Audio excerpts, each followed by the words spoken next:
regular session of the school board of trustees for the city. The place.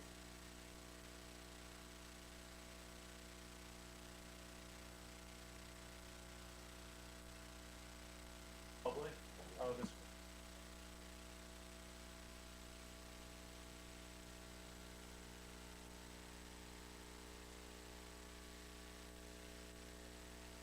Roll call vote.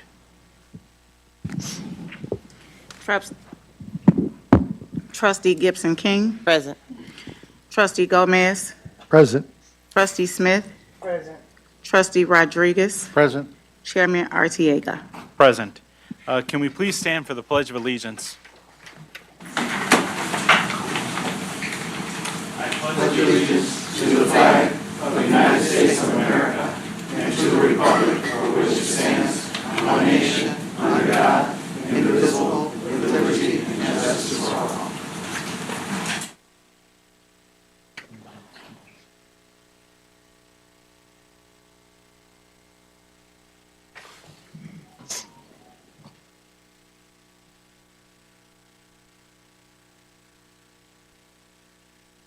The next thing I want to do is to have a moment of silence for Mr. Hollinsworth, who we lost last week.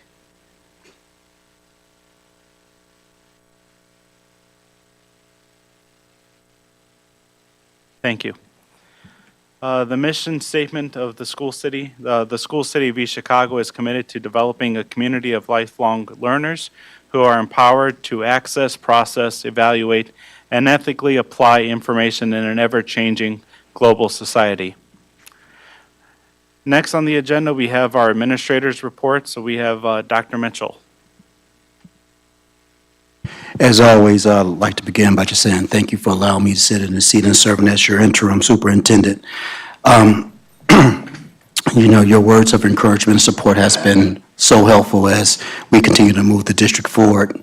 We have quite a few tests going on right now, especially with our third graders, and I just want to make sure that we keep our third grade teachers, staff, and those students uplifted as they go through a series of tests. They are currently are in iLearn. They recently completed iRead, and after taking this iLearn, they have another test that they're going in, then the NUIA benchmark assessments. Our third graders are tasked with so much, especially with the new legislation that says that if third graders don't pass the iRead, that they will be retained. However, as you can see, that these last 3 or 4 weeks, they've been testing just about every day, and they still have tests to go. How do we expect our students to succeed if we test them? Where's the learning going to come? And I just think that right now we just need to really support and continue to uplift not only our students but also our faculty and staff that's supporting those third graders. But this week, as we're coming down to the end of testing across the district, iLearn was testing from third grade to 8th grade. Their test will be ended on Friday, and high school biology is actually ending this week also. So let's just, again, keep everyone encouraged as they come across the finish line during this testing season. We have several projects going on right now, major capital projects.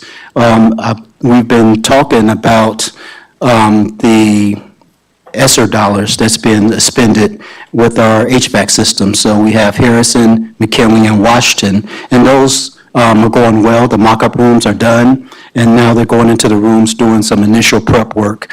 This work that they're doing is not impacting instruction whatsoever. The work is being done from the hours of 3:30 to 1:30 in the morning, and after they finish that work at 1:30, they clean up so that instruction continue in the morning without interruption. The reason that we're doing this is so that we ensure that we're going to be able to complete that in time enough for us to maximize the resources that we're getting from the federal government through ESSERs. If we go beyond the December date, then those costs for that installation will be on the district, and we want to make sure that we complete it in time. We also began switching over from our boiler system to our chillers. I believe you all can feel it in this building, over the past week or so. it was kind of warm outside, and we got tremendous complaints about how warm it was.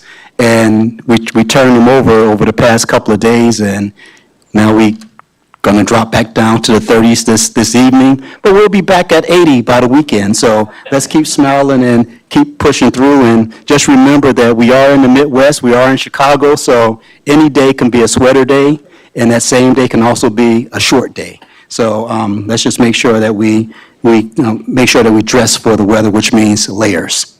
We had a precautionary water boil this week. As it was across the city, the water pressure went out was due not to the failing of the boilers, but a new electronic system they put in place that caused the water pressure to go down. When that happened, a precautionary boiler was put in place. We immediately responded. We found out about that morning. By that afternoon, we had bottled water for all of our students in the district for the until today. So we had bottled water for the past maybe 7 days in the district, and that went fairly well. That water was distributed through the cafeteria, so there was no interruption with the school day in their delivery. Anybody that needed water, they can just go to the cafeteria. And also, we made sure that the officers received cases of water also for anyone that was visiting us. The first progress report from Mozzie Education was completed. I shared that with the board, and that report was, I'm going to say, as positive as you can as an introductory report. We know that a couple of board meetings ago, we did approve Mozzie Consulting to come in to help us to with our Title and ESSER funding. The district has had a history of not reporting properly, so we had issues with internal controls. There's also monitoring, and we brought this consulting company in not only to help us get that straightened out, but also to train the administrators in the district to ensure that going forward, we have a sustainable plan so this won't happen again. The team was in the district yesterday, and they just completed their meetings with the principals today. They went to all the buildings, again, evaluating the federal programs, and they had opportunity today to not only engage the principals, but also the staff in the buildings and how the Title and ESSER programs are operating. We'll have another report from them on this Friday, so every Friday they give a report, and I share that report with the board.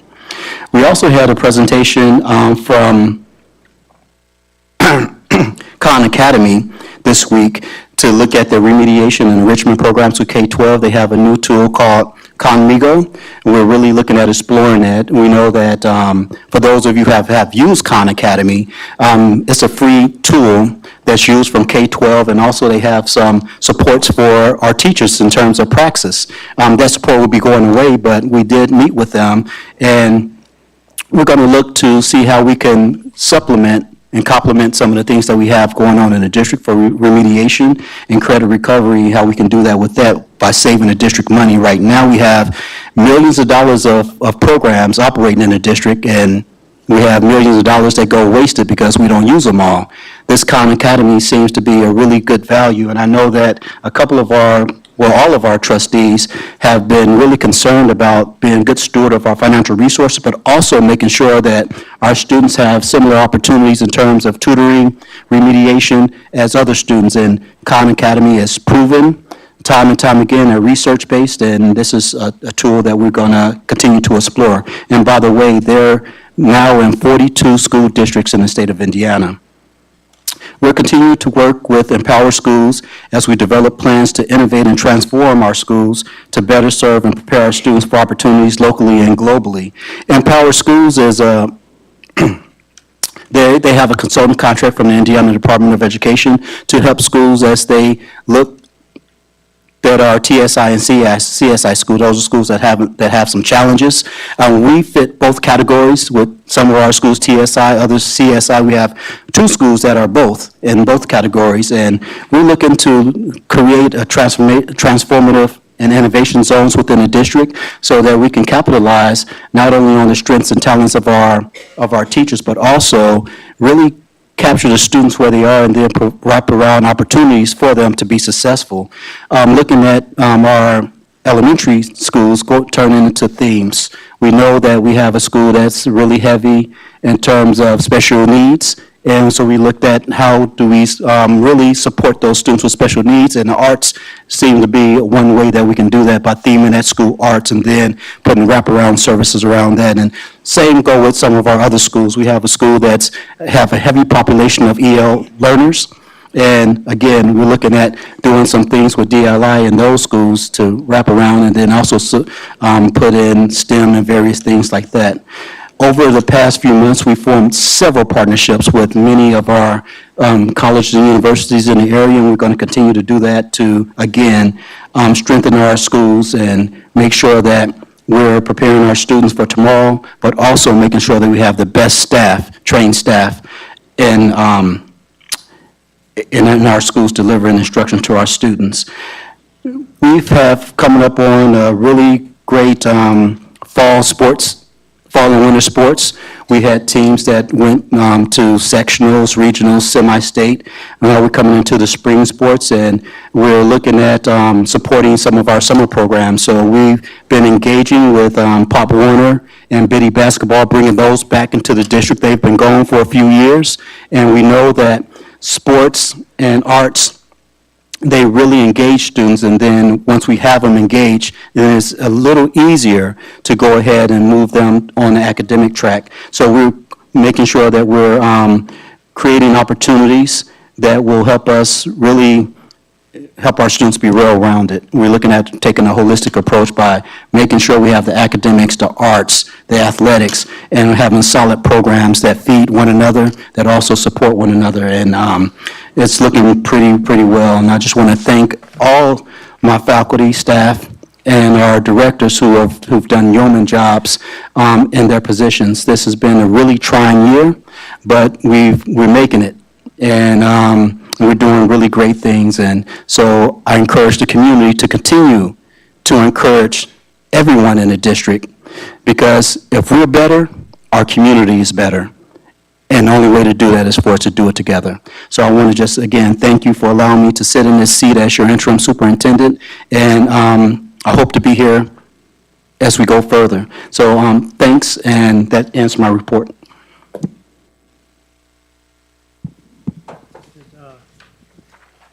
Next, we have the Chief Financial Officer's report.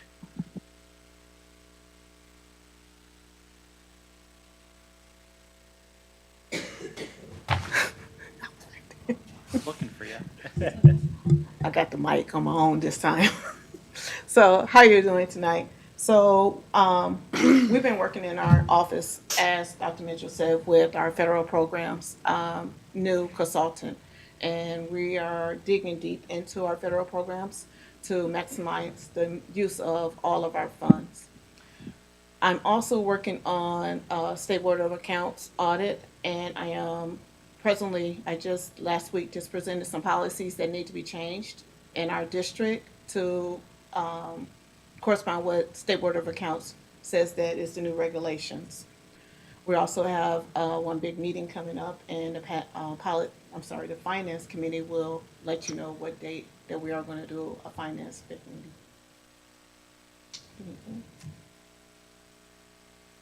Thank you.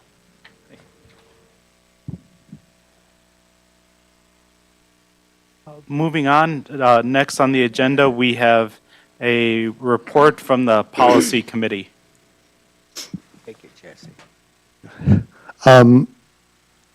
As the CFO mentioned, we did have a work session last week, I believe it was, and we covered some of the gaps in our policies that were identified through a State Board of Account audit. And this is something that we normally do anyway. There's always some changes, so this is not like anything that's really a penalty. It's just a modification of the way we do things here in the district. So Trustee Smith and myself are on the Policy Committee. We're discussing a meeting perhaps as early as next week or the following week to go over those with Attorney Harris, and hope to have those policies for first reading at our next regularly scheduled meeting. That concludes my report. All right, the next report we have is from the Finance Committee. Yes, thank you. As Mrs. Leela Simmons stated that there will be an upcoming meeting, which will be May the 16th, 2024, for the Finance Committee. Myself and Mr. Joel Rodriguez is on that committee. Thank you. All right, and then next on the agenda, we have an update from the Superintendent Search Committee.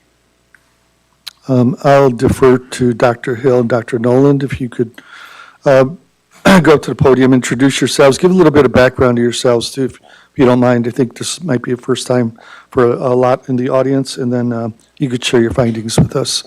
Thank you.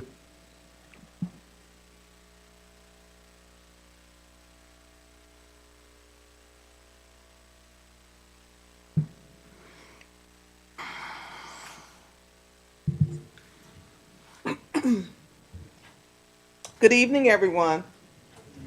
Good evening, everyone. Good evening.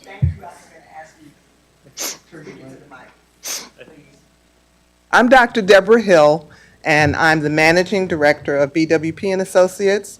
I hail from the Chicagoland area, born and bred, never lived in any other place. Live in Evanston, Illinois, went to Northwestern, never left Evanston from that point. I've been with BWP for the last 16 years, and I've been the managing director for the last 11 years. So I've been doing this superintendent thing for quite a while. Former classroom teacher, still behave like a classroom teacher. I'm not making any apologies for that as well. Also was director of curriculum, assistant superintendent for curriculum and instruction and professional development, interim superintendent, acting superintendent in the same district, in my home district in Evanston.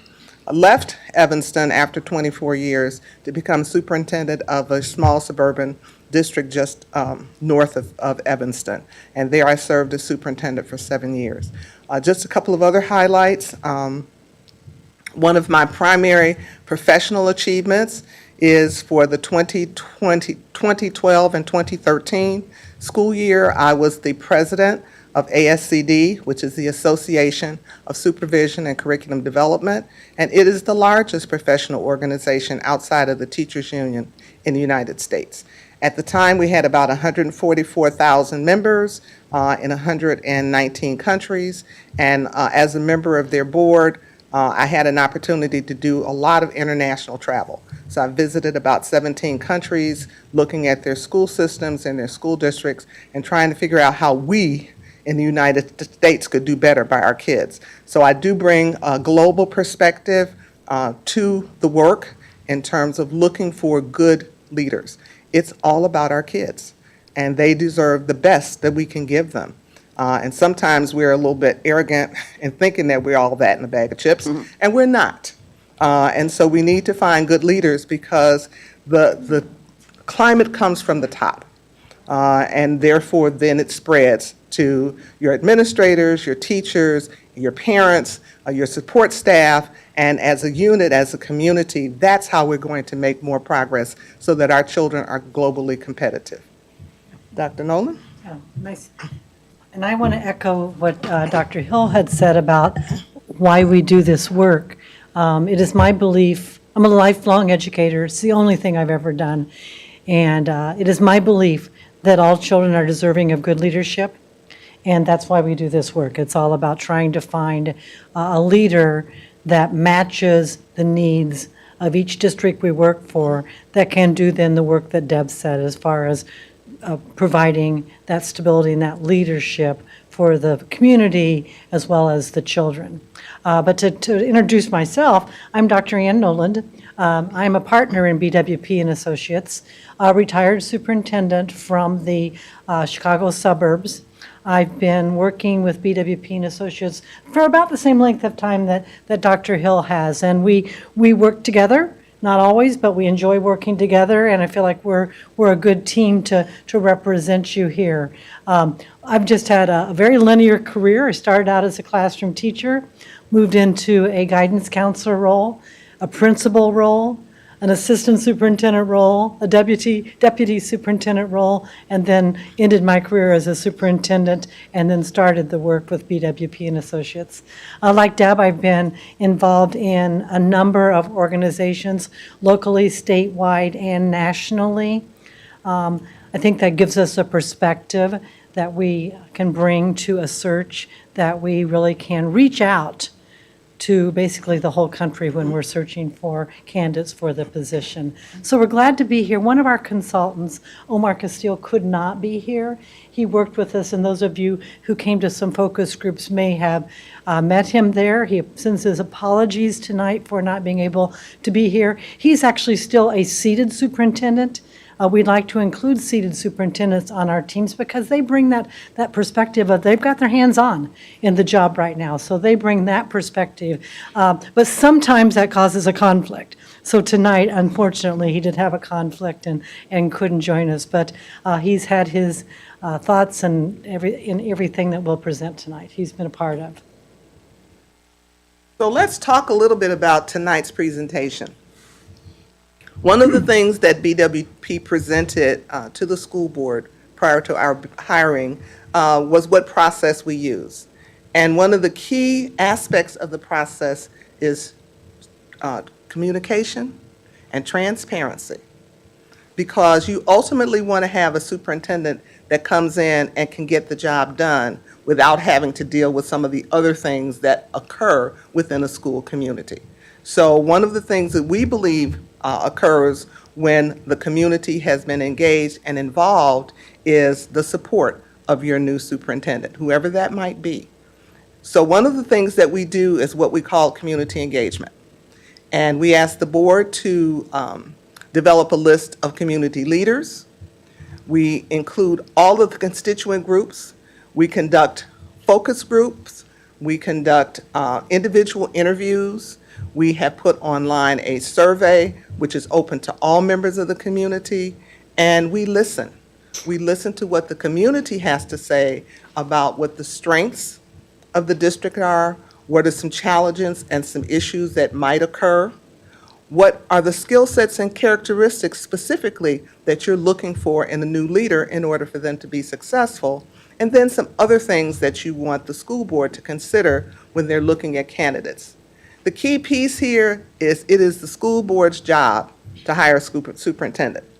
It is the community's job to provide them with feedback and input, not to vote on the new superintendent.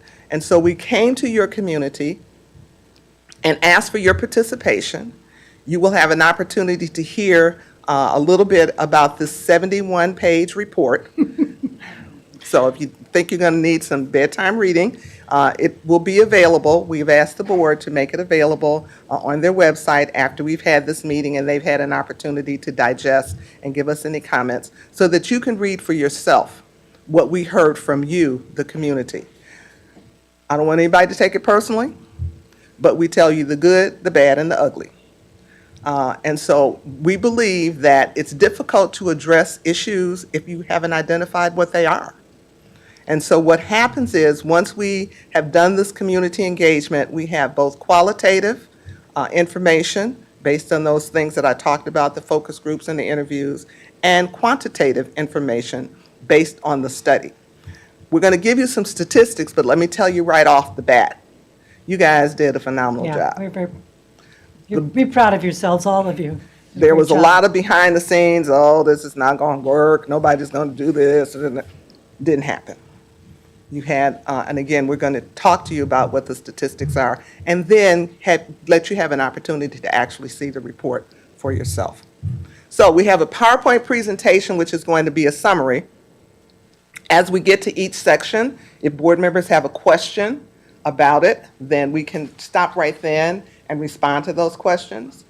At your tables, you have two documents. One is a copy of the PowerPoint. The other is the actual 71-page report. Again, both of those documents can be made available to the public via your website. We will send the electronic copies for that to take place. So there's nothing that's a confidential nature in any of the materials that we provided, so it can all be shared. And we think it's important for the community to be able to see that we listened that we heard what they had to say, that we passed that information along as it is, not trying to, make it all wonderful and pretty, because everything is not wonderful and pretty.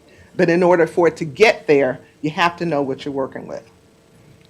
Very Okay? good. All right, so we're going to, We'll share in the presentation here. Sometimes I lose my voice, but we'll take some, both of us will do some sharing. And we are going to read it a little bit more than we normally would do in a presentation, because this print may be a bit small for you, and we want to make sure that everyone has an opportunity to digest the whole report. And again, as Dr. Hill was saying, this is a condensed version of our 71-page report that we brought for the board to review. So board, you have both things at your place there to look at. But the reason we do the objectives of the community engagement process are these: to identify, as Dr. Hill said, the strengths and the challenges of the school district, to identify the qualities and characteristics necessary for the next superintendent to be successful. That's a big part of it. Obviously, that's part of what we're all doing here, is trying to provide success and to build a community understanding of the process, which we just talked about, and ensure the broadest possible community participation in the search process. And you hit it out of the ballpark with that. I can't even tell you how proud we are of the work you've done to get the numbers that we will share with you, but it really blew our minds. It's way above what we usually get. okay, so the structure of the engagement activities, you had BWP consultants. We talked with people on the telephone. We received emails. We had one-to-one meetings with 5 board members, and 1 board member sent an email response, and we also talked with 2 community members. That's one-on-one conversation. That's our listening and our taking notes. We were engaged in these activities on April 15th, and it included 15 meetings. 15 meetings in a day. There were 3 of us, and we were able to handle that.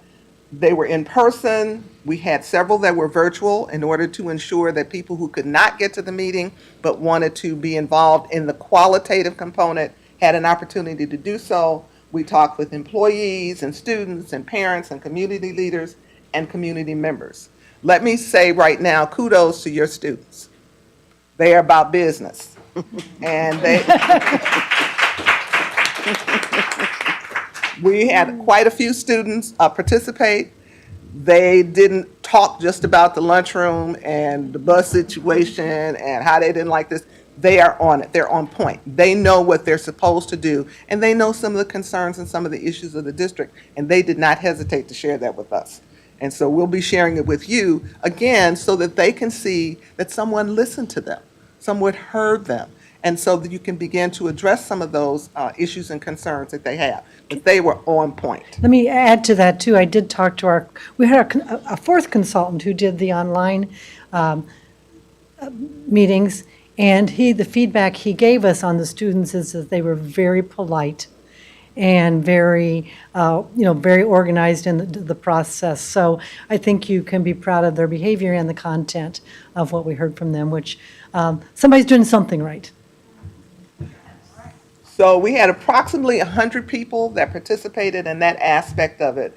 And then there were 764 people who responded to the survey.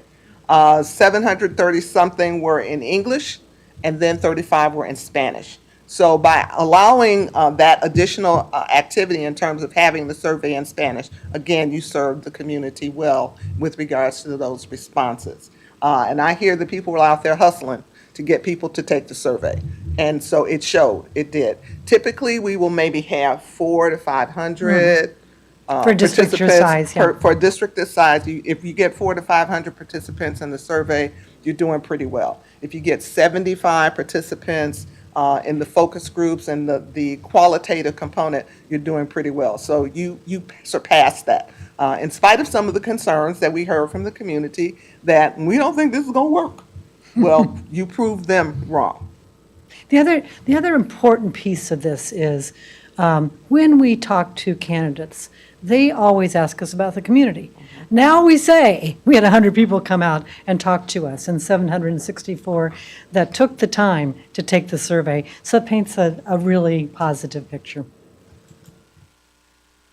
So if you look at the survey, when you have an opportunity, and for the board members there in the last section of the report, again, you will see that the surveys were counted.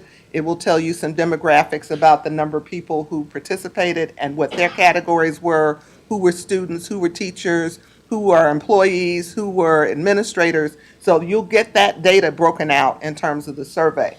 But when we look overall at both the Spanish and the English surveys, there were three strengths that really came out to be about 80% of those who responded to it felt this way. That three of the top strengths of the district were a supportive community, excellent teachers, and the culture of the district. So those were three things that they thought were important. Three challenges, interestingly enough, that was kind of split.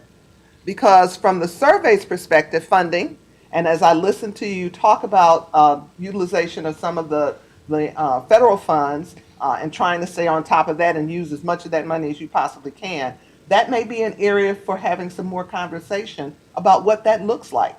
Because there may be some misunderstanding, misinterpretation, lack of communication relative to what your funding looks like. Based on what we saw, you're in pretty good shape financially. Mm-hmm. Attracting teachers. Lots of comments on teacher certification and how many teachers are certified and how do we get them certified and how do we encourage teachers to come. And then student achievement. Concern that across the board, there are some good spots, but there are other spots where, again, based on the survey, people felt that student achievement needed some additional improvement. Yeah, and then based on our survey, we looked at the skills for the next superintendent.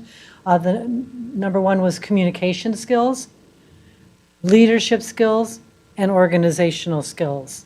And we looked at characteristics, a commitment to the community. And that's something we heard time and time again, that the community is looking for someone who will come and fall in love and stay. And that is always our goal too for finding a superintendent. We want to find you a superintendent who will come to stay and do the work. Then the second one was trust and integrity, and then a good decision maker. So a nice list to get us started on the leadership profile. So I'm going to pause here and see if there are any questions thus far from members of the board relative to what we've shared so far. Okay. So one of the things that we talked about were other considerations that the board should have relative to the new superintendent. And so some of the experiences that were desired that the survey indicated were extremely important or very important included experience in strategic planning, experience as a district administrator, experience as a classroom teacher, proven leadership. And so it's not just coming in and saying this is what I did, but coming in with some actual data, some proof. Walk the walk, yeah. Regarding their leadership. And experience with finances, because you're in pretty good shape, you want to stay that way. So you want to make sure that you have someone that has some knowledge about finances. So that's a summary of what we found on the survey. And next we'll move on to some information about the engagement meetings and the forums. All of the information that we got, those of you who maybe attended a forum, you probably saw us taking lots of notes, and in some cases, we had to ask you to slow down so we could keep up. But we read all of those, and you will find, not verbatim, because we just can't do that, but certainly as a close dictation of what we heard in all those meetings. I'm sorry, kind of. We're at the second bullet. Yeah. So we looked for comments that we heard more than once, multiple times, because then we begin to build our patterns.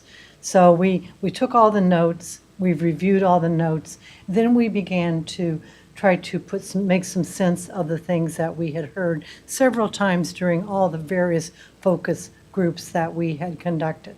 And these become then the prominent responses that we have listed for you in the next slides. So we kind of tried to do a top 10 list in the different areas so that every comment that we heard is included in our report. But for the purpose of reporting out to the public, we tried to do more of a top 10 list. And we use the statistical analysis procedure about frequency distribution, how often someone said this, and that's how we, again, support it. And we included the survey information.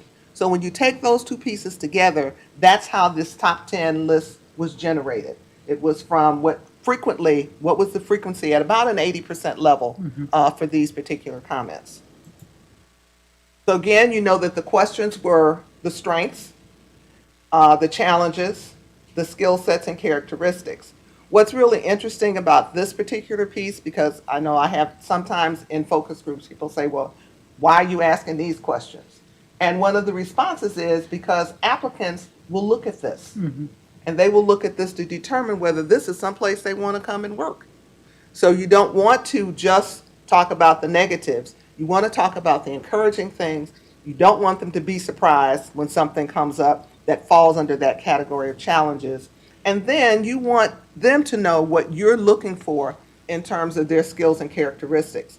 We publish this document prior to the close of the search, prior to the close of the applications, so that applicants can go back and look at this and say, yeah, okay, this works for me. Or maybe not for me this time. It does not mean that the individual is not a good person or a good administrator, but we are trying to find a match and a fit. And we want to put it out there to those people who have applied to see whether they measure up to what your expectations are. So that becomes an important piece in terms of selling your district. Okay, so the next couple of slides focus on the strengths of the district. And again, the top 10 lists the things that we heard as strengths. We heard other things as well, and we listened carefully to everything we heard. But these are the ones who statistically made the top list. First thing we have here is that great teachers and staff who are dedicated and experienced, who care passionately about their students. And I think I heard that in every group that I talked to. So that's a very important piece of any school district, that you've got teachers who care about the kids. And we've got resilient students who are unique and endearing. I'm always a little sad if we don't have on this list, if we don't see students, because students are our strength. And it's the reason everybody in this room has gathered together today, is because there are some students that we're thinking about and talking about.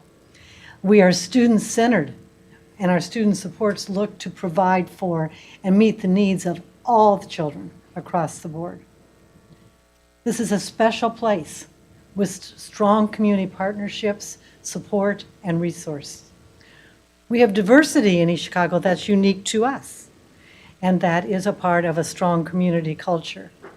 And we are relatively financially stable with no immediate funding issues. So here's where this kind of showed up on both lists, and that's not unusual either. Talk about a close-knit community where many of you and the staff were born, raised here, went to school here, and therefore have a vested interest in your success. And we heard that over and over and over again. The athletic department stands out for its unwavering commitment to bringing out the best in our students, not only in terms of athletic prowess, but also in fostering a sense of unity and camaraderie among our communities. So again, it's that support, it's that athletic component that then will encourage and kids to also do well academically. The strong parental involvement in most buildings. It wasn't seen as 100%, but it was seen as strong in most of your buildings. So again, that's something to build on. And the Cardinals for life. The school spirit is everything, and our community pride is tangible and visible. And it was so funny that people talked about, some people don't know what, we the Cardinals. And so that's a really major consideration and a moment of pride. And so that was one of the reasons that first slide has the Cardinal on it, by the way. Yeah, and I love it because I happen to be a St. Louis Cardinals fan, so for me, it was perfect. I loved opening it up to the Cardinal every time that I opened up this report.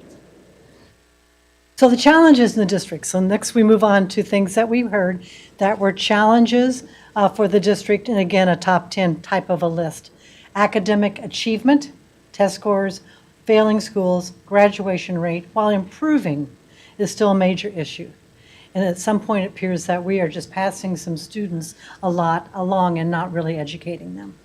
And what's going to be interesting about that one is you're going to find that the community focus groups said that and your students said that. You will find that as a part of some of the student comments, that was some feelings they That expressed. as well. And student discipline procedures, and safety and security in our buildings need to be addressed. There's a lack of consistency with regard to student behavior. There's been an inconsistency in leadership, especially related to the superintendency, which leads itself to some instability, especially at the district office. Many of the teachers, we mentioned this a little bit earlier, are not certified, and human resource struggles to get qualified teachers. There are staffing issues and issues of nepotism in some of the hiring of staff. And whether that's true or not, that's the perception. That's what the community thinks, that's what the community feels. And if it's not that way, that's something that needs to be addressed and needs to be A fixed. different way, yeah. Politics seem to permeate the system and contribute to factions within the community. In some instances, it appears that school board membership is a stepping stone to other political arenas. There is a mistrust in the political nature of the district operations.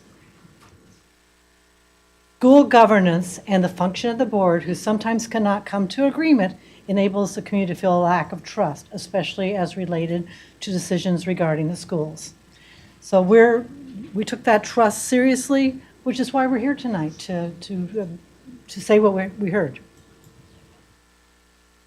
The lack of communication between everybody, the administration, the board, the district, the community, this allows for division and makes participants feel as if they're not properly informed or listened to, and that their opinions do not count. That's real. That's how people are feeling. So how do you fix that?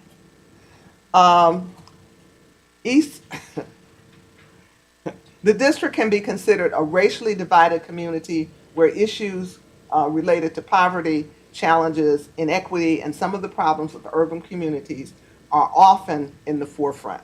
So again, let's get a handle on African American versus Latino, because we're all in this together, and we shouldn't be pulling apart one group over another, not when all of the focus should be on the kids. There's a lack of curriculum continuity, and since curriculum is my heart and soul, you guys got to get it together. Pre-K through 12, which appears in some schools. Some schools are doing well. So they need to be buffed up and modeled, and this is what's happening here. But because of the communication issues, some of that sharing doesn't take place. You can learn from each other. Mm-hmm. You don't always have to go someplace else when you have some good things going on here. And as it was presented earlier, some of the programs and things that you're bringing back or moving forward or adding will help that in terms of bolstering your pre-K through 12 curriculum. Historically, internal communication issues within our board have posed significant obstacles.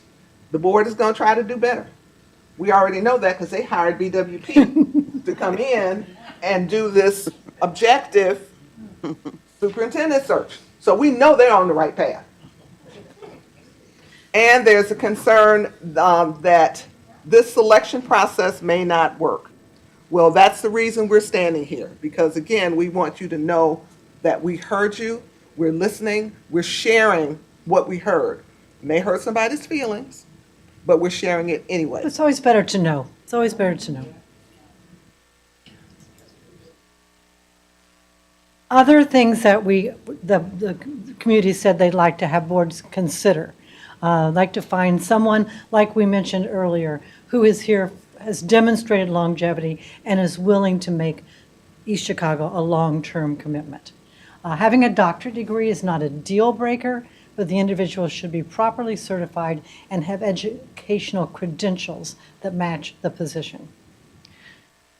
Someone they would like to see someone has either experience as a superintendent or has district office administrative position experience. So right next to bumping up to that superintendency and ready to step into that role. Someone who need not live here, but they need to be visible and seen in all the neighborhoods, in all the communities, in all the schools. So someone who's out and about, making himself or herself known and opening to hearing from people in neighborhoods and in the schools. Someone who's aware of politics but not ruled by politics. Someone able to recruit qualified staff and knowledgeable of finance. So two things that we identified as needing a bit of attention. Someone with the goal of improving the schools. And again, that's what we're all about, finding a way to improve the schools. Being bilingual would be a plus. Being a team player is a plus. And a person who wants the good for all kids. So that seems like that goes without being said, but I think it ends this list on a very good note that says what we're all about again. Someone who wants to do a good job for the kids. And you'll be able to tell that when you begin to interview your candidates. If they're all about the kids, you'll be able to tell that. Questions from the board? Okay, we're getting there. So, developing the leadership profile. After reviewing both the survey data and organizing the responses from the community engagement that we talked about, we came up with this list of the top 10. And by the way, none of these lists are in priority order. They're all important. There's probably some other ones out there. If we had gone to the top 15 or the top 20, we could have added a few more. But again, we used 80% kind of as our cutoff. But this one is, again, critical because the board will need to approve this leadership profile. This becomes the blueprint. This becomes the marching orders. This becomes the document, the components, the issues that all of us then direct our attention to. For screening applicants, for recruiting, because we go out and touch people on the shoulder that don't know they're looking for this job. And we answer phone calls. We've gotten a lot of those. Yes, inquiries. But you have this this leadership profile that you've agreed on because remember, 80% of the participants have agreed that these are the things that really are important relative to these leadership skills. And again, once it's published, applicants go back and look at this and try to match who they are and what they do to what we have with regards to the skill sets and characteristics. The other thing the applicants use this for is to prepare to talk with us and to talk with you. Because we've given them some things that they need to spend some time understanding and putting their thoughts together on. And you should expect that as a board. You should expect that they have read everything published, not only on the leadership profile, but on your district website, and are able to respond to those things that they have learned from what they have read. So let me share with you a little bit about the process. We have, did you check the application I think we have numbers? 28 To date, to date, you have 28 which is great. potential Great number. applicants.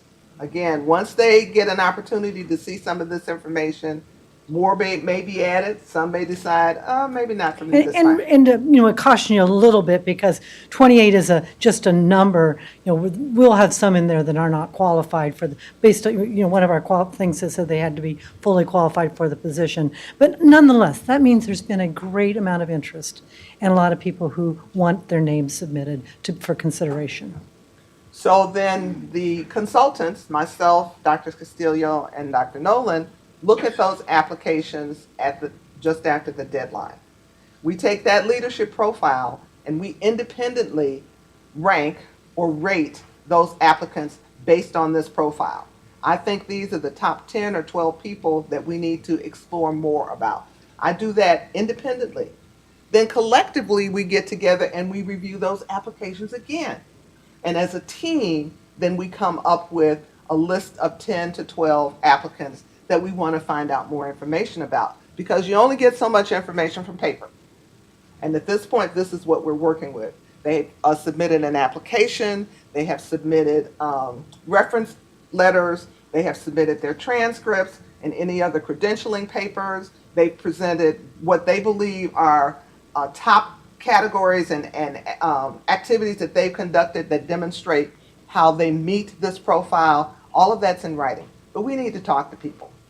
So then we establish interview questions based on the leadership profile. And those are the questions that then we present to the top 10 to 12 candidates that we've identified that we think should move forward. We do that collectively in about an hour interview, again, using the questions that we created from the leadership profile.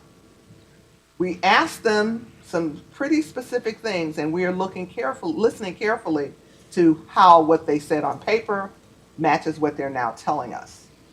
So based on that, then we screen those applicants down again.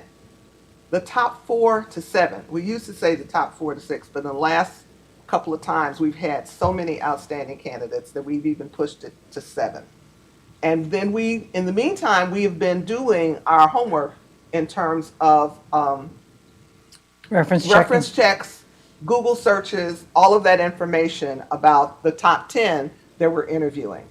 Now, from that top 10, we're going to peel off the cream of the crop, the top 4 to 7. Then we do some more in-depth reference checking. We not only look at the people who have submitted letters of reference, but we also call them and talk to them. And then we use our own networking system to call people who know somebody that knows that person or who knows that person that we know. And then we can talk with people who are not listed as references to verify that this candidate is what he says he is, or she has done what she said she's done.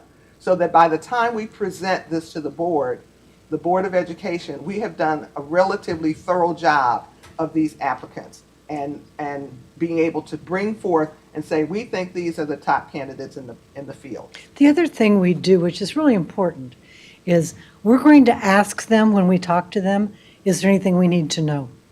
I ask if there are any skeletons in their closet. Yeah, I ask it a little differently, but she'll just say, and you mean skeletons? I'm like, yeah. But anyway, we do that for a very good reason.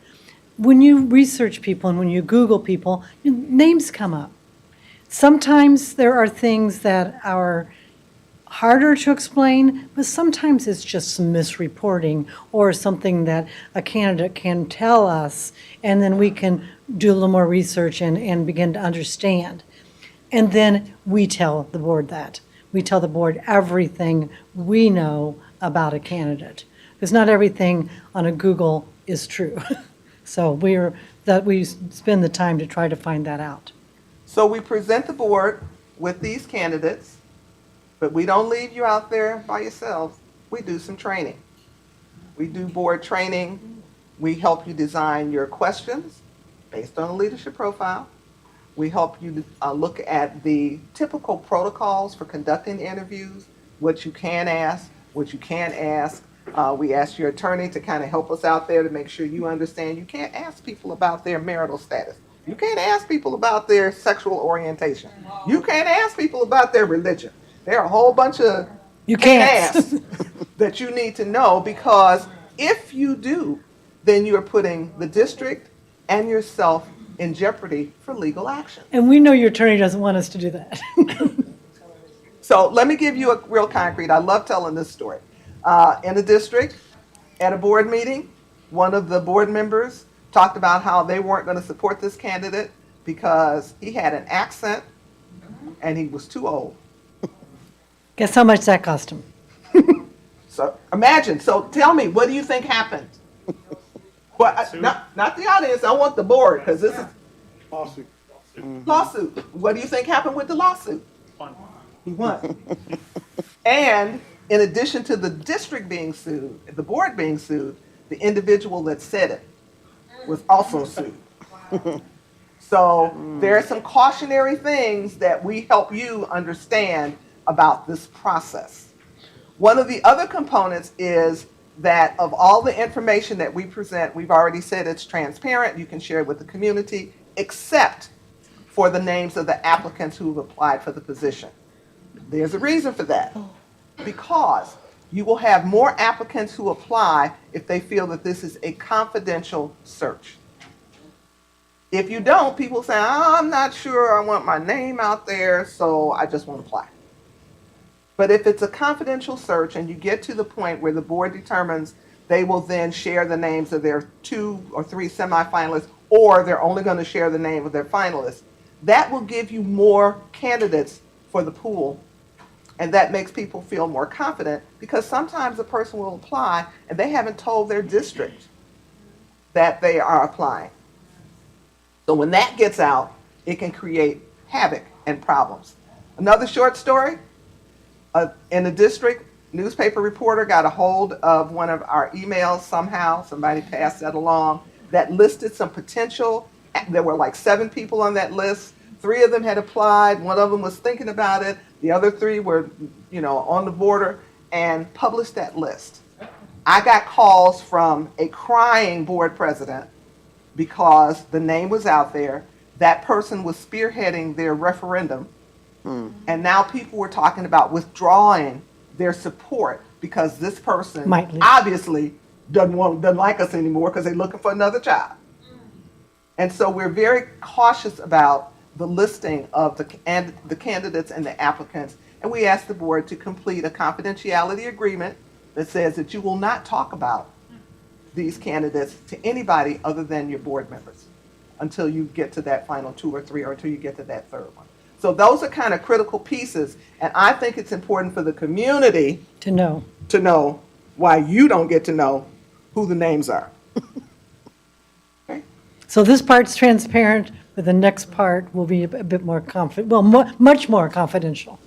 And we present the profile to the board pretty much in what we hope is the solid form. You may want to do a little tweaking, a little wordsmithing, but we would hope that you would not try to dismember or reorganize a lot of it, because this is what the community and you're And you as a part said, of the community. you said as well from your personal Right. interviews. So the big reveal now of the actual thing we've been getting to, the desired qualities and characteristics in the new superintendent, a draft of the leadership profile. So this has all been about for the last 40 minutes that we've been We've been standing. talking that long? Well, close to probably.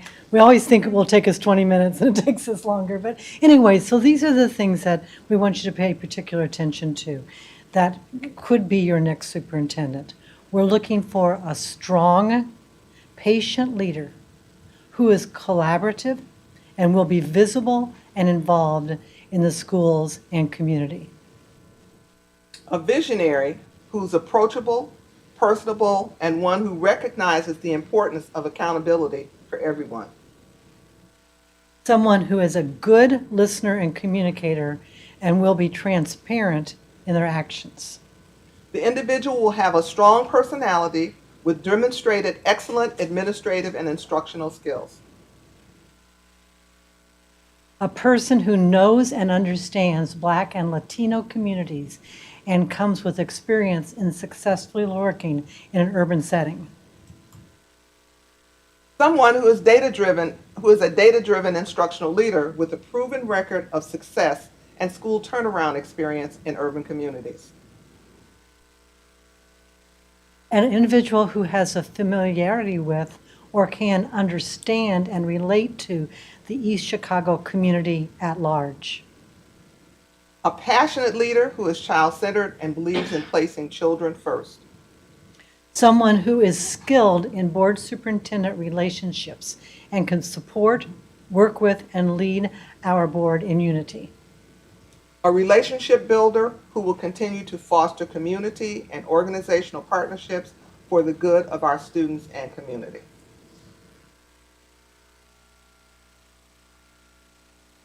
And then, do you want to ask for questions? Yeah. Let's do questions, then we'll finish you up.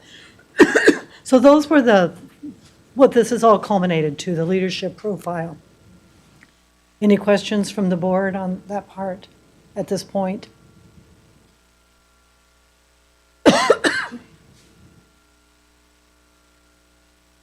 Okay, we'll go on then with some other specific, easy for me to say, next steps of the search process. We're hoping to get you to approve the leadership profile as soon as possible. and then report, excuse me, go ahead, Deb, excuse me. The report and the appendices made to the public. So again, placing it on the website so that people can have an opportunity to see all of this stuff for themselves, but actually see the specific data.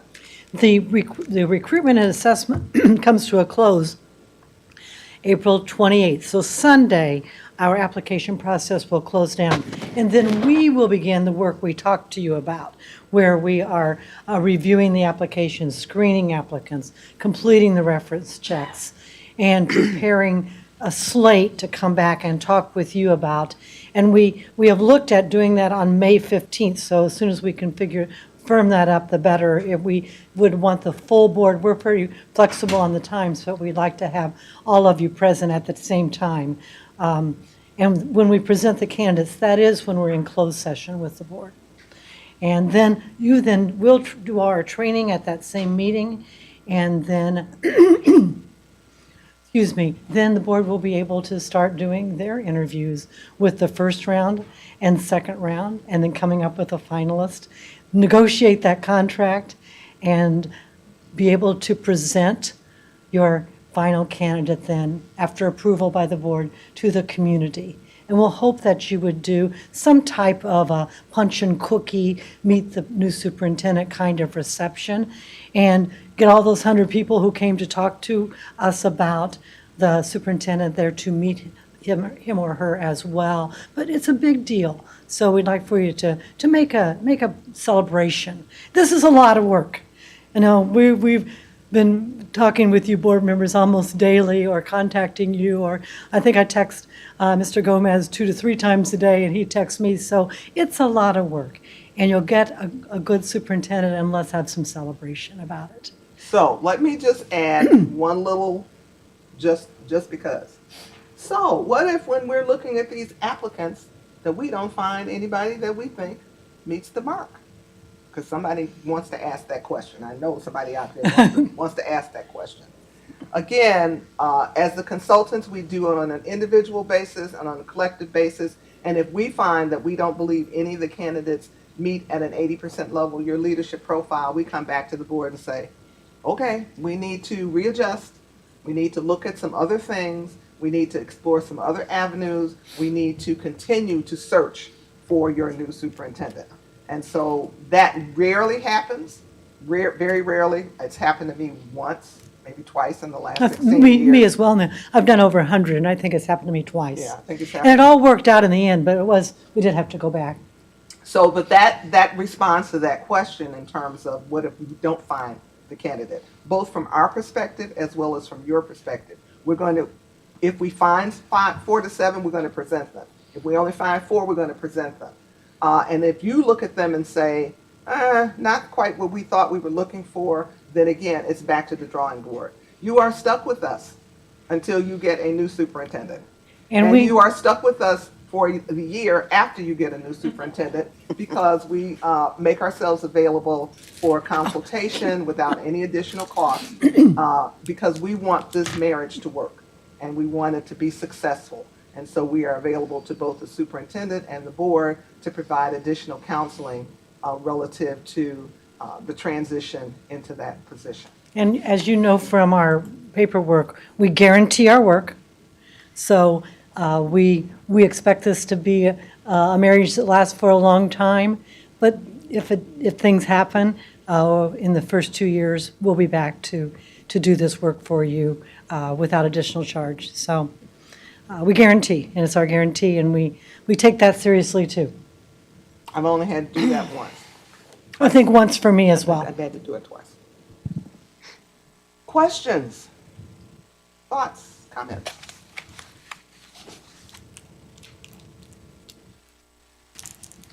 I just want to thank you for your work that you put into it. I know some people are concerned about that we've gone a different group. For those that don't know, in the audience, the board actually interviewed five groups that had done superintendent searches, and 4 of the board members immediately felt the BWP was the best, and I was that one persons didn't think that, but I now, hope we convinced you now. I'm convinced. You guys Okay. did a great job. And so, and I know like in the past, when we've done this with other firms, the first time we ever did a search on this board, Trustee Rodriguez would remember, we had to delay the process because the pool, we only had like 6 applicants, you Yeah. know? And so we were able to open it up, and we ended up getting 9 applicants at the end of the day. So just the fact that we have 28 is really about triple of what we would normally expect for East Chicago. And I think that's important, that we have a big pool to select from, because I remember that we were told at the time that the superintendent pool was very shallow and not very big. But now it looks like the superintendent pool is growing more and more now, so. We, and Mr. Gomez, we will have, my guess is 2 to 3, at least more, because we typically get a group that come in the last weekend. Right. Yeah. So I don't think we're done. Yeah, and and I know we've had this conversation, but the community may not know. You've been involved in searches in Gary, Indiana more recently, and then I believe it was last year, the year before in Munster. Yes, yeah, that was our firm. I know you just finished up, we met a lady in Markham when we were at the school board, so I know you've done Markham's, so you've done a lot of communities up in this area, and the lady from Markham couldn't, rave enough about the work that you've Thank done you, with them, yeah. so I appreciate it. But while I've got the mic for a moment, I just want to also thank that Linda Randolph has really been a big help to us, and that Done it without I think her. helped, drive the numbers up. And Sylvia Alvarez is not here, but she also did a lot of work to push that stuff out, and Jeremy's in the back over there. He did a lot of work along with Taikia and Diane Bigham, so it was a great effort by the entire district. And I think that's why the numbers reflect what they do. I'll share a personal note, I won't say who, but one of our board members, we were thinking we would be lucky to get 200 responses. So that was amazing to get close to 800. It's pretty The cool, group so. effort to do that, too. So Yeah. we thank the board and all the people sitting here who, Deb probably, Dr. Hill I probably need to gave. see how many people did their homework assignment, because people in my group had a homework assignment to go and get at least 5 other people to take the survey. So those are my gifted people. There you go, gifted. I did my homework assignment, but unfortunately, none of my people were contacted regarding this focus group. That's my disappointment. I had 6 valuable people that were business people, and none of my people were contacted for their focus group. And I was very disappointed in that, because they are taxpayers and they are business owners, and none of my people were picked. My question- I'm not arguing with you, but I'm just letting you know. I was very disappointed because these people pay taxes. Sure. I'm a business owner, and several other business owners' names that I submitted were not even, didn't even get an email nor a letter. But everybody else around, the only other person that did come is because I called them that day and asked them to participate. But out of the 5 names, nobody that was a business owner that I put down was even contacted. I was kind of disappointed in that. I didn't want to say anything because I'm not trying to down anybody, and I kind of like your group, but but I was very hurt because these are business owners, these are taxpayers. It's okay to have a parent, it's okay to have a teacher or whatever, but business owners that pay multiple taxes should have been a part of that forum. That was my only problem. And I just want you to reiterate one more thing for me. Because, you can't speak, I can't really hear you from here to there. One more thing I just wanted to say was, now you said what happens if the board has not selected a superintendent by July 1st? We will be able to extend that. Yes, Okay, I want the community to understand and hear that. Yes. yes. Okay. And I have one follow-up question for you relative to your business people. Did they take the survey? Because there were multiple ways to Yes, get- they did. Then Good, thank they you. were included. See, that's. No, they did not take the survey Okay. because they were not contacted. And I can tell you that because my husband was one of them. Okay. And he's a business owner, and I kept asking him every day, were you contacted? Did you do the survey? I never got, and those were the people that we, as a board member, were supposed to turn in. Okay, and that was the question because the participation component was participating in the focus group and/or taking the survey. And so even people who were invited and didn't come to the focus group, many of them took the survey. And so that was one of the reasons that we were encouraging people to go out and tap people on the shoulder, not necessarily come to the focus group, but at least take the survey. So. Thank you. Thank you.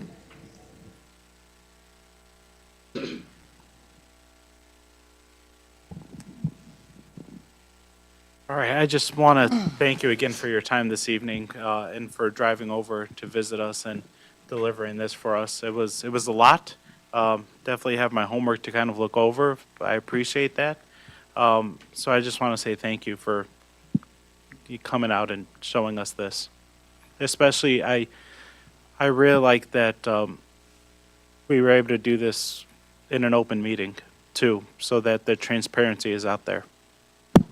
So we're looking for the board to take a couple of days or a little bit of time to review the leadership profile in and of itself, because we need to hear from you that, we want to tweak it or it's fine the way it is, because again, we want to put it on our website so that the applicants can go back to it, and we can't release it until you tell us it's okay. And that's just those final 2 pages that we were talking about. But we also try to include the entire report. Yeah, but true. It's this, the last 10, right? Yes. Those 2 pages, Yes. those are going to be attached to the job description Yes. Yes. on your website. Yeah. Yeah. Will you need that done by official board action then? Yes. Yeah. Or you can, determine that you've taken a straw poll and the agreement. The point is that it needs to be approved by the board.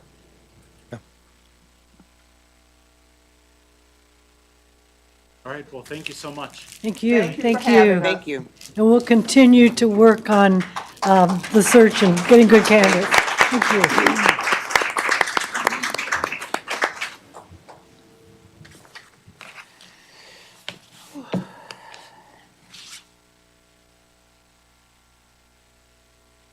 All right, moving on, the next thing we have on the agenda is 4.01, approval of the agenda. Mr. President? Mr. President? Yes. I'd like to move for approval of the consent agenda. But actually, before we make a Wait. motion, let's make sure we get some comments from the audience Okay. first. Is there any comments from the audience on the approval of tonight's agenda?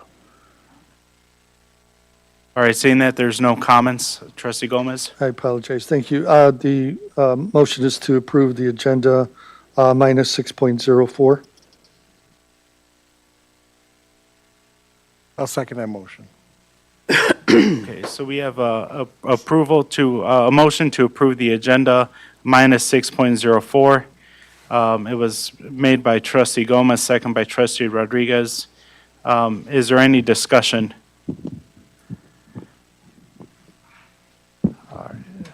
Seeing none and hearing none, we will go ahead with a roll call vote, with a voice vote. All in favor, please signify by saying aye. Aye. Aye. All oppose? Any abstention?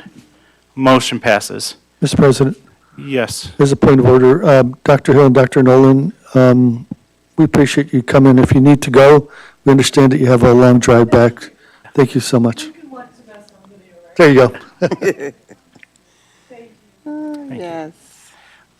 The next thing we have on the agenda is the consent agenda. 5.01, distribution of payroll, 5.02, fundraisers, and 5.03, donations. Is there any comments from the audience on the consent agenda? Seeing and hearing none, I'm looking for a motion for the approval of 5.01 to 5.03. Mr. President, Yes. I make a motion to approve the consent agenda. Motion made by Trustee Rodriguez, I'll second. second made by Trustee Gomez. Is there any discussion? Seeing and hearing none, we will go ahead with a voice vote. All in favor, please signify by saying aye. Aye. All opposed? Any abstentions? Motion passes. Next, we have 6.01, approval of the personnel report. Is there any comments from the audience on 6.01, approval of the personnel report?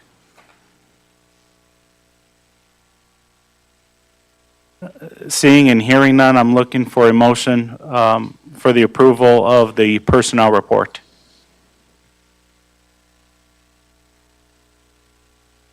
I'll second. Motion made by Trustee Smith, second made by Trustee Rodriguez.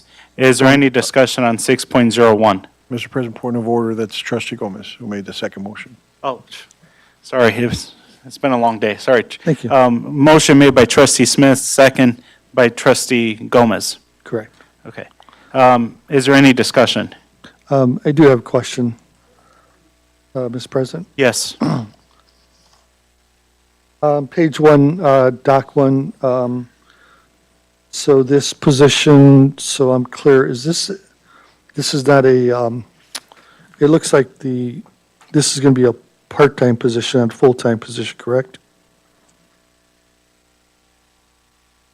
Doc 1? Doc 1, I'm sorry, yes. That position is a teaching position, so therefore it's a full-time position. I'm sorry, Dr. Mitchell, what was that? It's a teaching position. Our teachers are full-time. The reason I'm asking is that I'm looking at the job description, and it looks like on November 14, 2023, the position was posted, and it says CT, criminal justice teacher, part-time.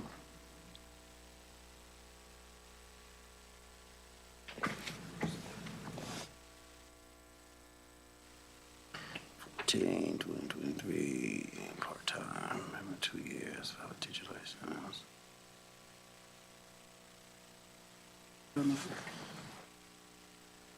Where does it, on which page does it say part-time?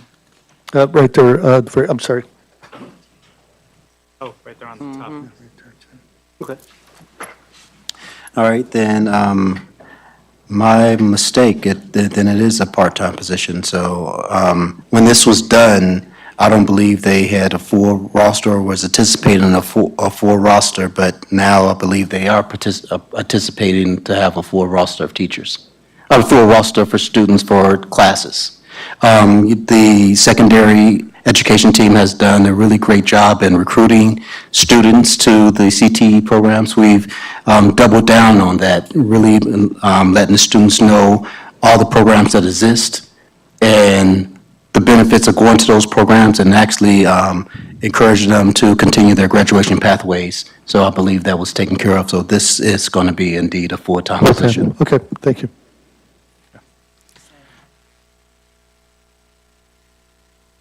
Are there any other points of discussion? All right, seeing and hearing none, we will go ahead with a voice vote. All in favor, please signify by saying aye. Aye. Aye. All opposed? Oppose. All right, any abstentions? Motion passes. Next, we have 6.02, approval of the claim docket. Is there any comments from the audience on 6.02? Seeing and hearing none, I'm looking for a motion for the approval of the claim docket. Mr. President, I make a motion to approve the claim docket. Motion made by Trustee Rodriguez. I'll go ahead and second it. Is there any discussion from the board at this time? Seeing and hearing none, we will go ahead with a voice vote. All in favor, please signify by saying aye. Aye. Aye. All opposed? Any abstentions? A motion passes.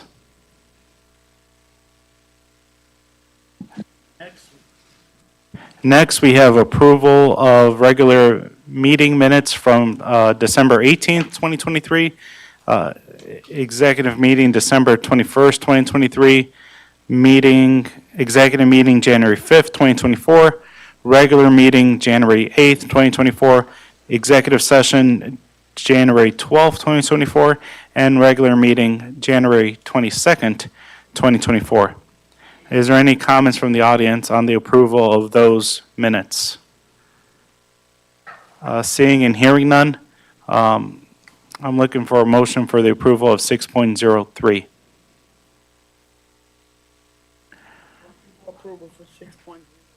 Motion made by Trustee Smith, Second. second by Trustee Gomez. Is there any discussion? Seeing and hearing none, we will go ahead with a voice vote. All in favor, please signify by saying aye. Aye. All opposed? Any abstentions? Motion passes. Next, we have 6.05, approval of an agreement with the trustees of Indiana University. Dr. Mitchell. Yes, this master affiliation agreement is between the School City of East Chicago and the trustee of Indiana University. The purpose of this agreement is really to provide a clinical experience for our nursing and faculty, nursing and social work students to have an experience within the district. This affiliation agreement says that, the parties agree that monetary compensation shall neither be expected nor received by either party. So this is a typical master affiliation agreement with having professional services folk come into our district for work experience. Thank you. Is there any comments from the audience on the approval of the agreement with the trustees of Indiana University? Seeing and hearing none, is there a motion from the board for the approval of 6.05? Motion for approval. A motion made by Trustee Smith, Second. second made by Trustee Gomez. Is there any discussion? Mr. President, Yes. Dr. Mitchell, can you go into a little more detail about this partnership? It looked like there was parts that were called for faculty and other parts where it was, Yes. yeah. What typically happens when we have teachers, but in this case, professional staff, nursing and social workers come into the district, when they come into the district to provide their service, they have to be observed and evaluated and have a mentor. They usually have two mentors on both sides. One is a clinical professor at the university. The other is the director or coordinator of the department that they're going into. And as they go through this experience, both sets are evaluating them to ensure that they, when they matriculate to the program to graduation, that they have mastered the skills that they went to school for. So what grade level would this be then? This is nursing and social work, so this will be all grade levels. I imagine they will rotate through the schools. Again, that faculty member will be with them whenever they're present to do observation and evaluation. Okay, thank you. Okay, is there any other discussion points? Mr. President, Yes. item C, where it states professional liability insurance for each of the students, who would that fall? Would that be us that would provide that liability? Dr. Mitchell? That would be Attorney Harris. Yes, the agreement requires that not only does Indiana University have to have adequate insurance, but so does the district. And that honestly was my primary focus in reviewing this type of an agreement, because there's no money exchanging hands. So that paragraph C that you pointed out on page A3 outlines the total amount of coverage that needs to be afforded to make sure all the students are covered. The other thing I'll add too is just to make certain when we have people from outside of the district coming in, we do want to make sure that we have documented proof of background checks and that we have certificates of insurance associated with the insurance requirements. Mr. President? Yes. I was going to actually bring up the background issue as well, but I thought in that section, it talked about not having insurance was going to cause some action. Do you have, I don't have my copy available, I'm sorry. Yeah, I'm looking at it right now, and I'm not sure about the cause of action that you're referring to, but it is a precondition of the agreement that there has to be adequate insurance in place, particularly professional liability insurance. It's by the district, not by the individual. Correct. Okay.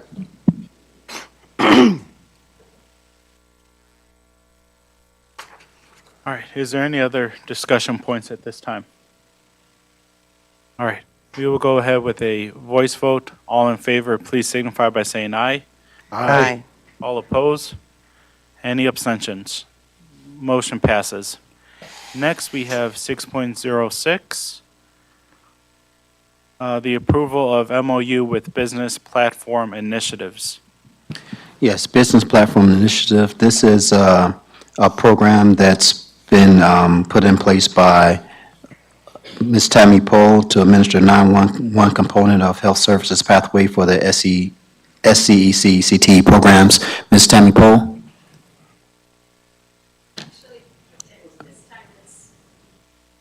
Okay, well, come on up. Come on up. Yeah, yeah, you know, our special education department, our social emotional learning department, and our English language learners, those directors have been working really closely together, and I believe we're going to have a special work session with all three of them so that they can show you how their work has been coordinated and they've been doing great things together. So, thank you. Dr. Yanders? Actually, this is a renewal contract. Ms. Williams has been working with School City of East Chicago for the past 3 years, and she provides the component that's needed for students to be certified in the EMT and the health field pathways. We're also opening it up this year, working with Mrs. Pohl to include some of her students in the special ed department so they can also qualify to be certified. Thank you. Is there any comments from the audience on the approval of 6.06? All right, seeing none and hearing none, I'm looking for a motion for the approval of 6.06. Motion for approval. A motion made by trustee Smith, Second. second made by trustee Rodriguez. Is there any discussions at this time? Seeing and hearing none, we will go ahead with a voice vote. All in favor, please signify by saying aye. Aye. All opposed? Any abstentions? Motion passes. Next, we have 6.07, the approval of the addendum EC Central CPR AED MOU with Community Healthcare Systems. Yes, community healthcare systems have been working really closely with the School City of East Chicago, especially when it comes to training. The original trainings with our faculty, this particular training was done over the past couple of days and it's with our students.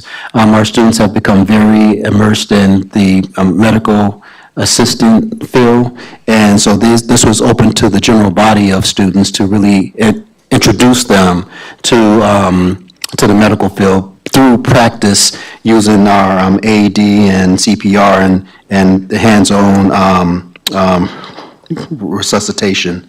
Again, this took place on the 22nd and 23rd.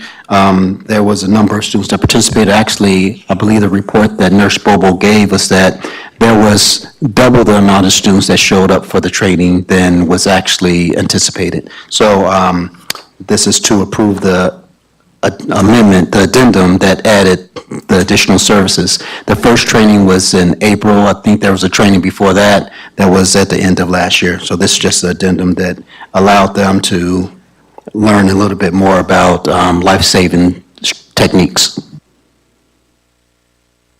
Is there any comments from the audience on the approval of the addendum?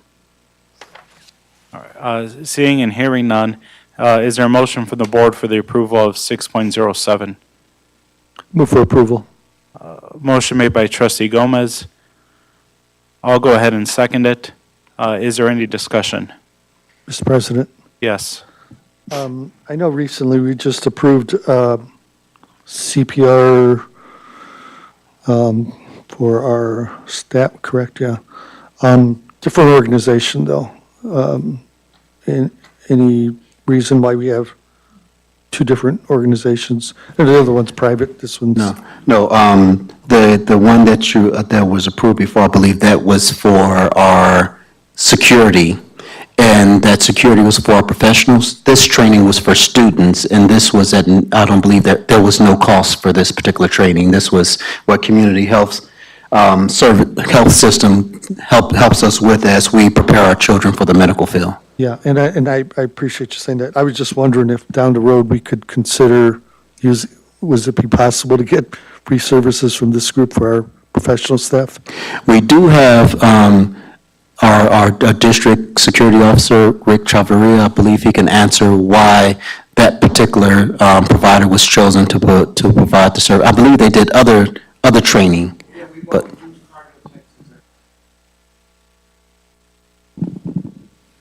I'm just thinking as a cost savings, we have a.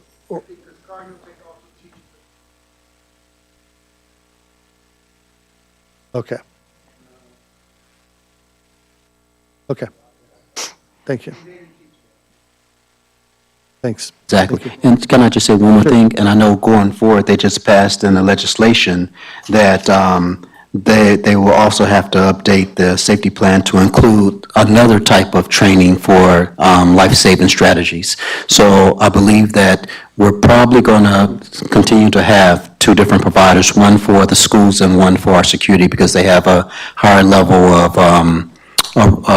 certification. Makes sense. Thank you. Mr. President, Yes. just one comment. This MOU doesn't call for the exchange of any money, so I didn't redraft it, but I just want to make sure that the addendum, there's an addition of signature blocks just to demonstrate that the board approved the addendum to the MOU. Right now, the draft you have now, I don't see any signature blocks on it.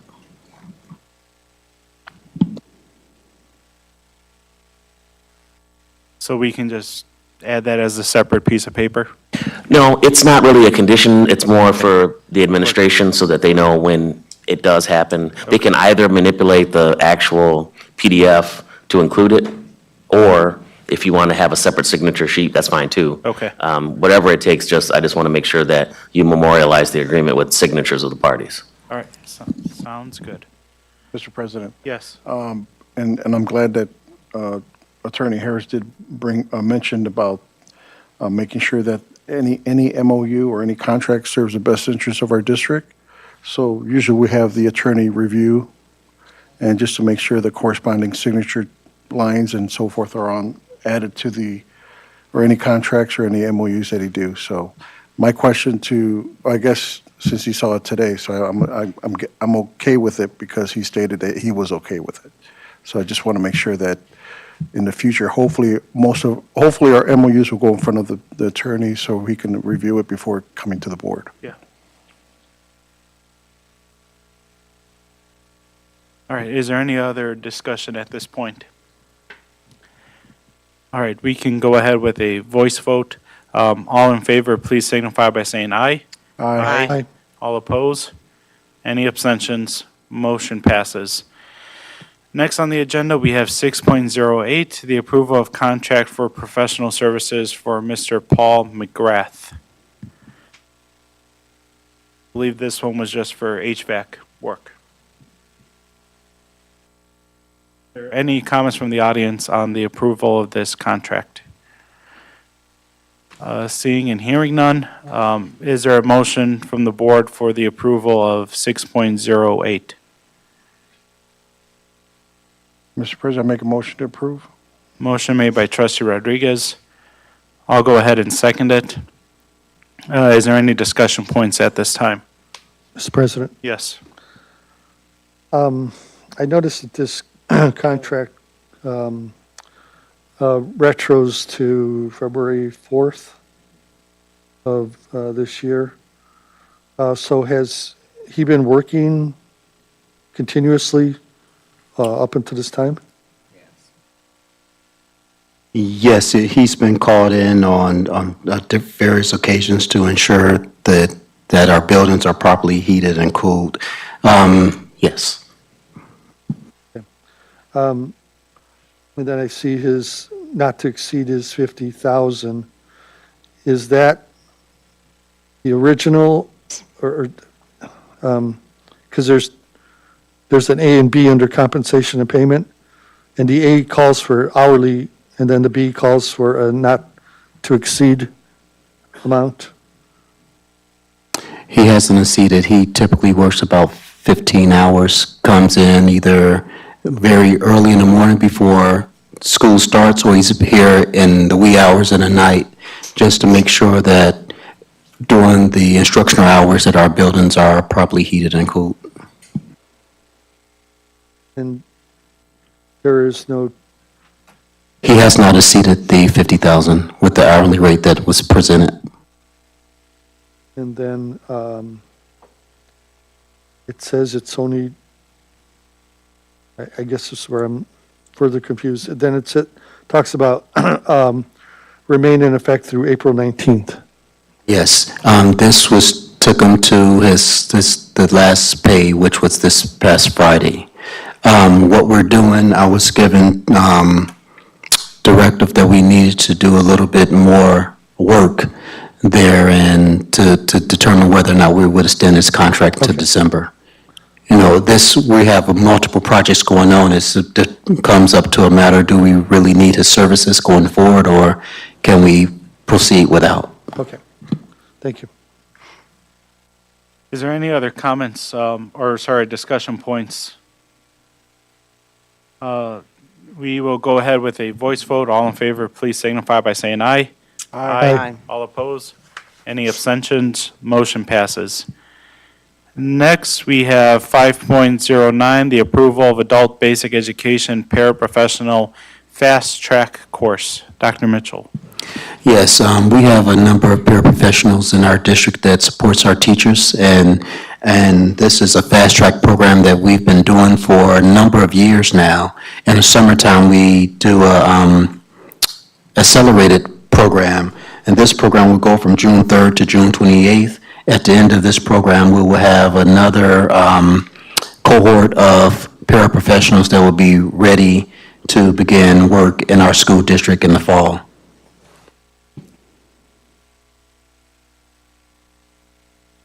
At this time, is there any comments from the audience on the approval of 6.09? Seeing and hearing none, is there a motion for the approval of 6.09? Move for approval. Motion made by Trustee Gomez, Second. second made by Trustee Rodriguez. Is there any discussion? Seeing and hearing none, we will go ahead with a voice vote. All in favor, please signify by saying aye. All opposed? Any abstentions? Motion passes. Next thing on our agenda is public forum. Good evening, everyone. If you could please step to the podium and state your name and your address. Your comments will be limited to 3 minutes. Please be respectful of the board, the audience, and the staff. Thank you. Ms. Linda Randolph.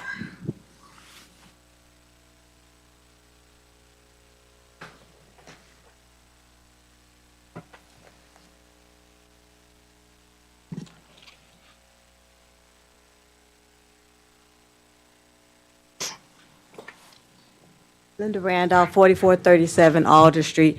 I signed up just to make sure that we thank the parents and the staff for really pushing our children, urging them to come on time and do their very best during this intensive testing period. So thank you to all who have supported our babies. And also, I wanted to make sure that I extended thanks to Jeremy Torres, Sylvia Alvarez, and Diane Bigham for the amount of stop, drop, and do this that they had to do regarding the search information. So I just wanted to make sure that they were thanked, and to also extend condolences to our faithful board secretary, Diane, regarding the loss of her sister.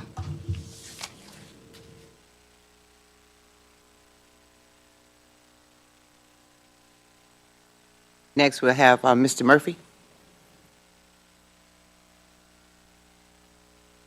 Again.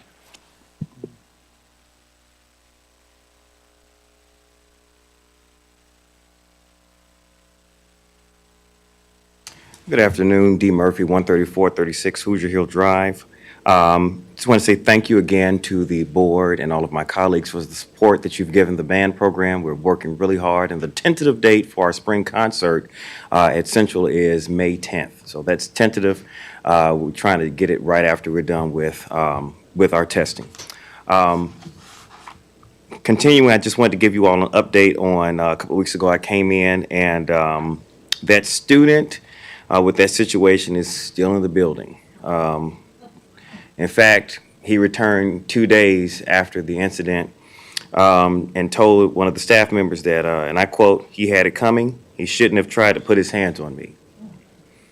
Totally ignoring the assault of a staff member, and only was out for about 2 days, again, back to the building, as I stated before, and it was even suggested that he be returned to my class. Student at the high school threatened 2 staff members. This is a different student, also put his forearm into my chest and was only given 2 days out. 2 weeks have passed and nothing has been done, and I'm quite disappointed that this behavior has been allowed to persist, and I'm appalled. How would you feel if this happened to you? This is more of a when, not an if, in the direction that the student behavior is going. Another female teacher I spoke with at the middle school was pushed by 2 young ladies, and they're both still in the building, and they continue to antagonize her on a daily basis. And I quote, hearing them say, "Ain't nothing gonna happen to me." Students need accountability, leadership, direction, etiquette to foster a stronger sense of academic achievement overall with the district student population. We see on a daily basis uniform violations. Sagging is coming back, and it's huge. Cell phones, electronic devices, young ladies with stomachs out, shoulders out, showing cleavage. Our graduation goal at the high school is to be career ready, military ready, and college ready. How can we be ready if they aren't being held accountable at school? We also see the restrooms being trashed, towel paper strewn on walls and ceilings, broken toilets from students jumping on them, up and down on them, and those are porcelain. Soap dispensers ripped off the walls, auditorium seats torn up, toilets running over because of vape pens trying to get flushed down. Illegal activities, suspected THC and nicotine, of course, which needs to be tested, and the lack of resource officers. These students also run down the halls full speed. And I need to have a point of correction here. Last time I spoke, I just listed some of the offenses that we see. Student dress code, page 15. It says that this is number 5. A student's clothing must fully cover the student's body from the shoulder to the mid-thigh at all times. Clothing may not include any see-through material. Slits or splits in clothing should be modest and appropriate for an academic setting and are subject to evaluation of and/or determinations by SCEC staff. Okay, this also includes, and students shall not wear tank tops, halter tops, garments with spaghetti straps, strapless garments or leggings, garments that include see-through material, low-cut neck and/or shoulder lines, or they expose a student's midriff or undergarments. All this stuff, this is the same thing that we've been talking about. This is number 9. Students shall not wear pants that sag or fit below the waist. All pants must fit, and this is the last sentence on bullet point 9, must fit around the waist and be properly fastened. Pants cannot be worn inside out.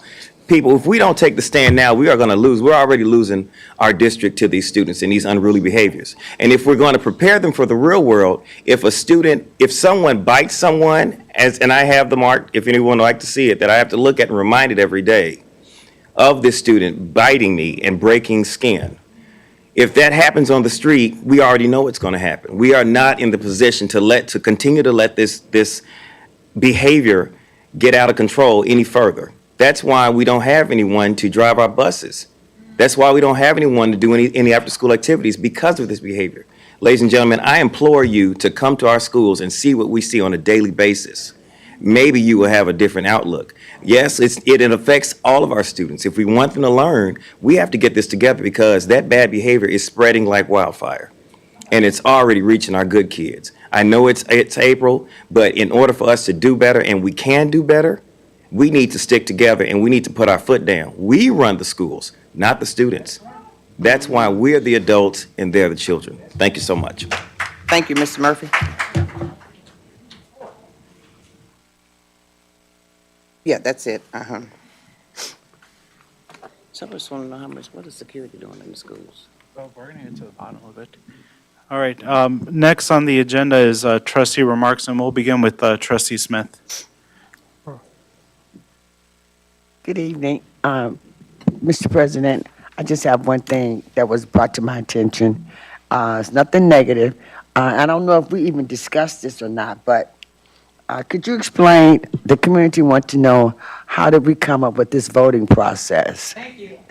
Oh, the ayes and the... Yes, could you please explain? Yeah, the aye and they're used to the roll call. They just need the explanation because they were like bewildered to not.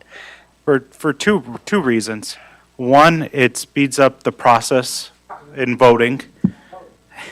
And then the other one is that it makes it a little bit easier on Ms. Bigham as she's doing the votes. But if we ever, and I told the trustees this, I said, if you guys ever feel the need that we need to roll call on something, you can always call for a roll call vote. Or if you want to go with the voice vote, if you want to do a roll call vote, all you have to do is ask. Or if you go through a voice vote and, it's 50-50 or you're not really sure on which side won, which side, who voted for which, you can always call for a roll call vote and we can put the vote on the record. But it's just for a need of efficiency. Thank you. No other comments. Trustee Rodriguez? No comment at this time. Trustee Gibson? No comment. Trustee Gomez? No comments. Okay.